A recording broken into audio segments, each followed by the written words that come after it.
course, I am Bianca, B+ member, gifted to give, and I will be your parish ranger for today. Let's go!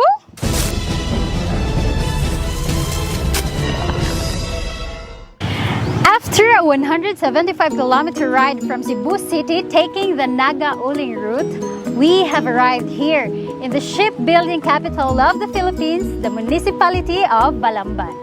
It is bounded by the town of Asturias on the north, Danao and Compostela on the east, Toledo on the south, and the Tanyan Strait on the west. Hibabaw mo nga it is classified as a first-class municipality. And also, did you guys know how Balamban got its name? But before I tell you that, if you are new to this page and channel, please like and follow our FB page, We Are Benedictus, and subscribe to our YouTube channel, SMP Benedictus, to catch some of our vlogs and podcasts. So padayon ta, how did Balamban got its name? It is said that during pre-Spanish era, daghan kayong kahoy diri except sa gamay portion sa ilahang coastline. It was in this stretch where a group of white men landed. Nadismaya sila kay wa sila nakita ang balay because ang mga natives ato nga time nga gitawag og kangmas, nibalhin sila sa interior parts ato nga area. And the reason for that is because it had been frequented by the plundering Moro pirates. But still, the white men continued to penetrate the area until sa nabot silang lugar nga nakakita silang kangmas nga nangisda. Later on, through signs, the Spaniards made it known to the natives to adeptly link their arms. Nga gitawag nila og balang-balang or balang-balang, though I'm not sure which one is the correct way to say it, but moto siya. That serves as a lingkuranan para sa mga Spaniards whom they'd carry while crossing the river. As a result, when one of the Spaniards asked for the name of the place, moto ang ilahang itubag kanang balang-balang. Later on, para mas dali siya ma-pronounce, na-shorten siya into Bangbang and eventually nahimo siyang Balamban. And that's the story how Balamban got its name. Og karon, kuyugi ko, og ato-ato ng ilahang simbahan nga nasa akong likod nga nindot kaayo, and let's discover what this church has to offer, which is the Saint Francis of Assisi Parish. Tara!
In line with the 500 years of Christianity here in the Philippines, Saint Francis of Assisi Parish is one of the 13 Jubilee churches here in Cebu where the faithful can get a plenary indulgence when they make a devotional pilgrimage.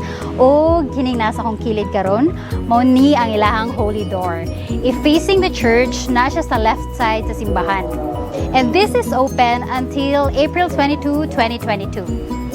And to know more about the history of the church, let me give you to our B+ historian.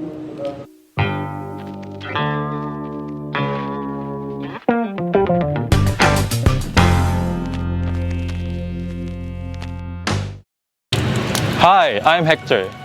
The official Roman Catholic Directory recorded that the town of Balamban became an independent parish in the year 1857, and that's the Saint Francis of Assisi Parish. Its first parish priest was a Spanish friar, and he was succeeded by several Spanish priests. In the early period of the Spanish colonial rule, the parish church of Balamban was built in a chapel form on a lot donated by Juan Ridulia in the place where the altar of the present site of the Roman Catholic Church is located. The church facade is a proto-Baroque style of architecture with symmetrical towers, low-pitched pediments, and symmetrical window openings, reminiscent of an Italian style of Renaissance architecture. Deeply religious, the people of Balamban soon became too numerous for one parish to attend to. Hence, a new parish had to be established. This new parish, created by the late Julio Cardinal Rosales on October 11, 1966, situated some 5 kilometers away from Poblacion. Its patron saint is San Vicente Ferrer, and its annual fiesta falls on April 25. And that's a glimpse of the entire history of the Balamban parish. Thank you, our B+ historian. Now, let's talk about the life of their patron saint, Saint Francis of Assisi. He was born in Assisi, Italy. He grew up leading a privileged life as the son of a wealthy cloth merchant. It is said that everyone loved him. At the age of 19, he went to war against the town of Perugia. Injured in battlefield, nadakpan siya og napriso for almost a year.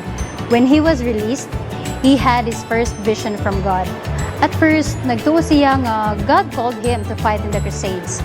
However, he had another vision from God saying na tabangan niya ang mga masakiton. Finally, katong nagampo siya sa simbahan, Saint Francis heard God said to him nga, to quote, "Repair my church which is falling into ruins." Iya pong giliteral og rebuild ang church. Nagkuha siya mga materials from his father to obtain funds to rebuild the church. Later on, iyang renounce ang iyang possessions o iyang privileged life to belong only to God. Then, he discovered nga it's not about the physical restoration but about the spiritual transformation. So, he lived a life of poverty and preached about the life of Jesus Christ. For the years that has passed, nandun siya mga followers of disciples. And he declared one simple rule to his disciples, to follow Jesus Christ and to act as Jesus Christ did. So, niadto sila sa Rome sa iyahang mga disciples para mangayog approval sa Santo Papa sa ilahang religious order nga gitawag og First Franciscan Orders. Later on, nag-start po siya another 2 religious orders, one for the women and one for the laity. He was known for his love of nature and animals. Thus, he is the patron saint of ecology. It is said that 2 years before siya namatay, na-receive niya ang stigmata. These were the wounds of Christ from the cross, including his hands, feet, and his side. He spent his last few years mostly blind, and namatay siya on the year 1226. 2 years after sa iyahang kamatayon, he was declared as a saint. And his feast day is celebrated every 4th of October.